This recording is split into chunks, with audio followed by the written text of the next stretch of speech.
Weidmann-Franz law. So according to this law, it means these metals are obeys the Weidmann-Franz law. According to this law, the ratio of thermal conductivity to the electrical conductivity is directly proportional to the temperature. Is directly proportional to the temperature. This law is proved by the scientist Drude in the year of 1928. Drude in the year of 1928. The Germany scientist proposed the free electron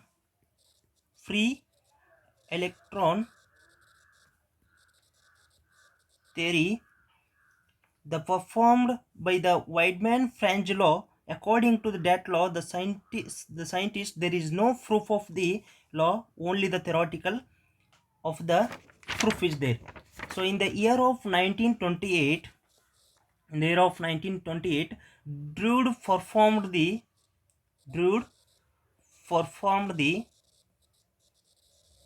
practical and gave a proof of that Weidmann-Franz law. So that Weidmann-Franz law is gives the ratio of the thermal conductivity to the electrical conductivity is directly proportional to the temperature.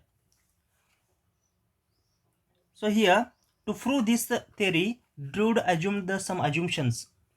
To prove this theory, Drude assumed some assumptions. So the first assumption is that he took one metal and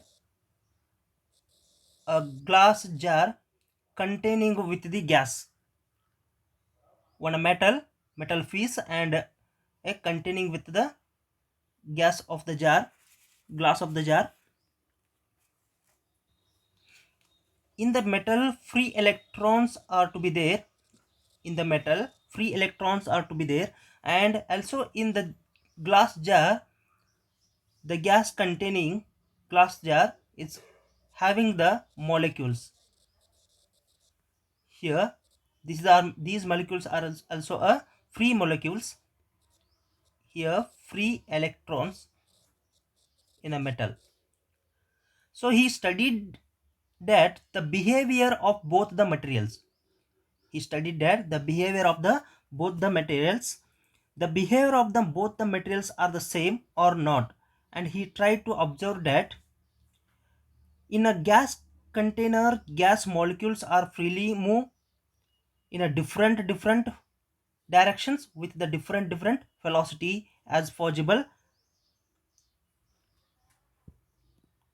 It means here one of the molecule is moving in this direction, one of the molecule is moving in this direction, and with a different velocity. So every molecules are moving in a container with the different velocities. So whatever the data behavior is there, the same behavior is there in the metals. It means the electrons are all the free electrons are moving in a metal in a different direction with the different velocity in a possible whatever the directions are there. So this is the first assumptions he assumed. It means the molecules, the first assumption is that molecules of a perfect gas, they move freely in container. Similarly in metal, free electrons free electrons behaves like a perfect gas. Perfect gas. It means, however, the behavior of the molecules is there in the container, likewise free electrons are there in the metals. So that is the first assumption is assumed. And then second assumption is that we'll see here. And who is gave the theory of gas molecules? Maxwell is gave the theory of gas molecules. So and he studied a behavior of that gas molecules, and then whatever the speed of that gas molecules is there in the jar, if we applied the if we applied the temperature to this container, it means to the gas molecules, and then what will happen in the that gas molecules, the temperature, if you increase the temperature, then the speed is increases, in the that container, whatever that molecules are there. So if the speed is increases, then the kinetic energy of the each molecule is increases. So how much kinetic energy is increased observed by this Maxwell? So that is 3 by 2 kT. This much of the kinetic energy is increases for every molecules in the gas container. So whatever this kinetic energy is there in the gas molecules, same thing, the kinetic energy is there in the molecules, that is 3 by 2 kT. 3 by 2 kT. So it means here also, if you increase the temperature, then the electrons are move in a random motion, and then it gets the velocity. That velocity is gives the kinetic energy. So the kinetic energy increases, that is 3 by 2 kT. So here Drude used this Maxwell's assumption to the metal. It means I have already shown here, if we increase the temperature to the free electrons, the free electrons are increases the speed, then the average kinetic energy is increases. That average kinetic energy is equals to the 3 by 2 kT. So this is the second assumption. And then third assumption is that, so here we will take a one metal. In this metal, free electrons are to be there. So if we are not applying a electric field to the metal, then the current density is zero. The current density is zero, because in metal electrons are randomly oriented. In metal the electrons are randomly oriented. So here randomly oriented, it means here one. So here the electrons are randomly oriented, and then resultant is there, that resultant of the velocity of the that electrons is becomes zero. So therefore then there is a density current density is becomes zero. And now if we applied the electric field to the if we applied the electric field to the metal, then what will happen?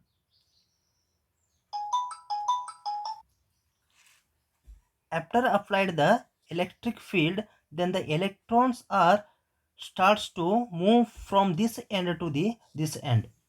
Electrons are moved from this end to this end. So here the electrons are gets the accelerated. So that is the third assumptions. Due to this electrostatic force, whatever the electrons are present in the metals in a unit, that is 10 raised to 23, all the electrons are going to be moved from this end to this end. So that is the one of the assumption he assumed. And the next, he derived the electrical conductivity through these assumptions. So here in complete metal, number of the units are there. So therefore this number of the units consisting the 10 raised to, every number of the units are consisting the 10 raised to 23 electrons. So therefore we'll take here, this is the n number of the electrons, total number of the electrons. And now here we'll consider, this is, I'll draw once again this diagram. So here and this is a metal, and we'll apply the electric field to the this metal.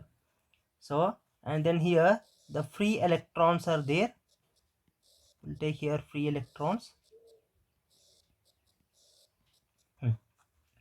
After applying the electric field, after applying the electric field, the electrons are moved from the negative pole and hit to the this end. So we'll consider this is the A end, and this is a we'll consider B end. Then here the electron is reaches to A end, then electron starts to accelerates from the A to the B. Electron accelerates, starts to the A to B, and this electrons moves from A to B with the additional velocity, and this additional velocity of electron with a positive ion here.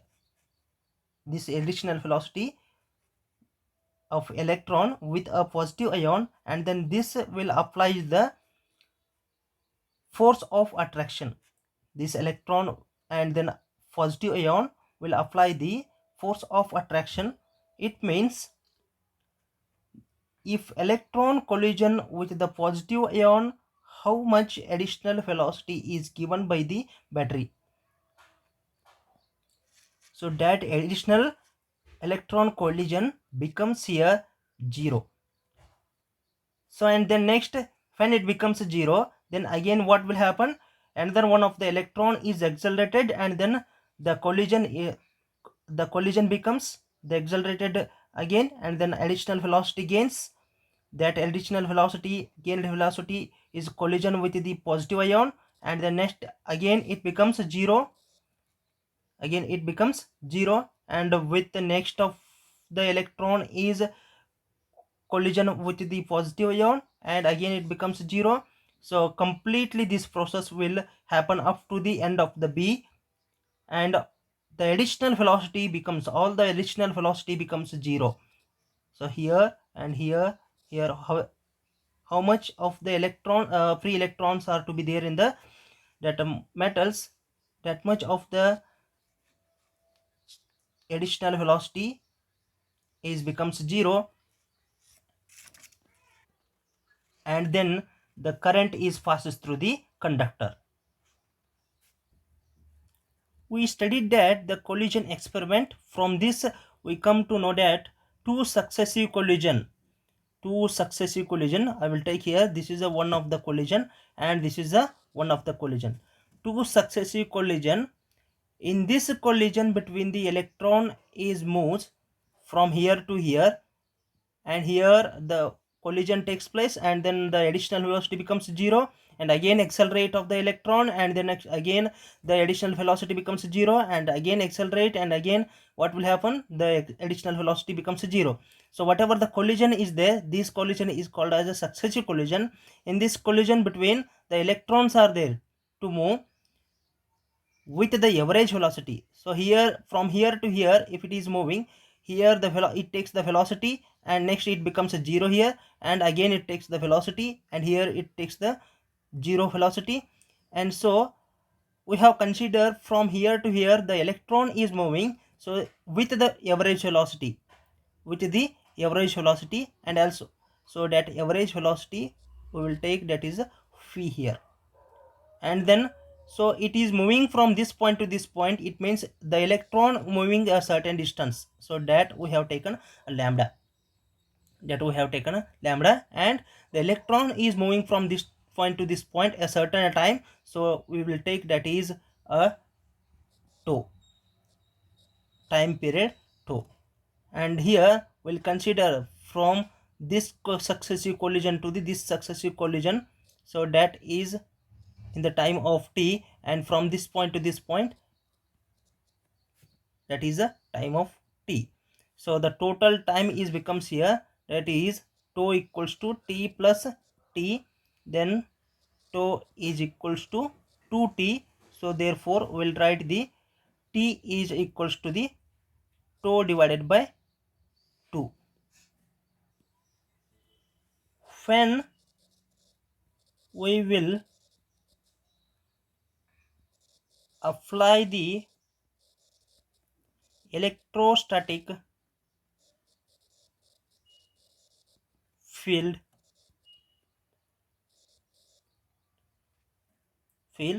electron gains a force. It means we are applying the electrostatic field here. So the electron is accelerate. This electron is accelerate means it gains the some of the force. Due to that force only, the electrons are moving from the end of A to the end of B. So therefore, how much of the electrostatic force is gain? So that is F is equals to the, so electron is there. So we'll write here Q into E. So this Q is nothing but the minus of E into capital E. Small e is nothing but the electron, charge of electron, and the next E is electric field. And then now here according to the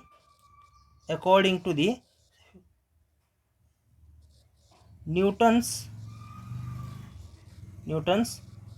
second law, so that is force is exerted on the electron, so that is F equals to m into A. F equals to m into A. So every electron gets the average velocity with respect to that time. So therefore we'll write this one m into phi average velocity divided by t. Average velocity divided by t. So therefore here this force and this force is equal. So we'll write here minus of E is equals to the m into average velocity divided by t. So here we know that t equals to tau divided by 2, then the term is becomes minus of E into E is equals to the m into 2 phi divided by 2, 2v divided by 2. So the expression, the velocity, average velocity we can find here, that is phi equals to the minus of E into E tau divided by 2m. This is the expression for the average velocity of the successive collision from the one point to the another point. So here in a metal 10 raised to 23 atoms are there, it means free electrons are there, it means so 10 raised to 23 atoms are there in each unit. There are, it means if the electric field is applied for all the electrons, if we apply for the electric field for all the electrons, all the electron gets to move from the one end to the another end,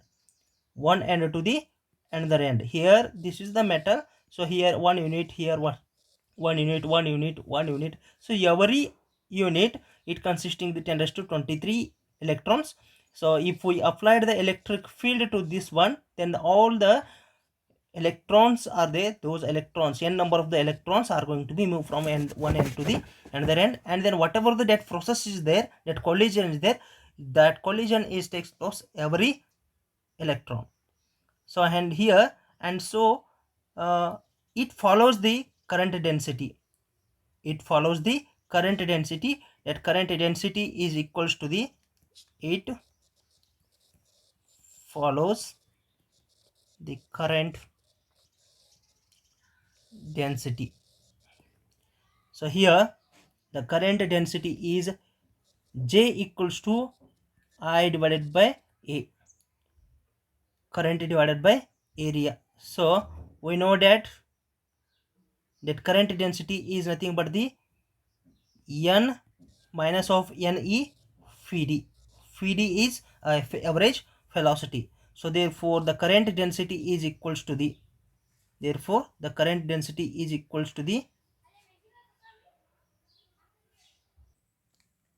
it means we will write this current density is minus of Ne phi d.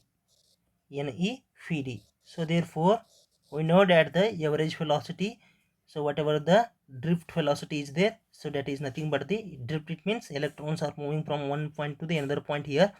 So that is gives the J is equals to, so negative, and then here a negative sign is becomes a positive. So plus n into e to the power of 2 e into tau here, tau divided by 2m, divided by 2m. So here we'll write this in the form of, so J is equals to the n into e square into tau divided by 2m into e.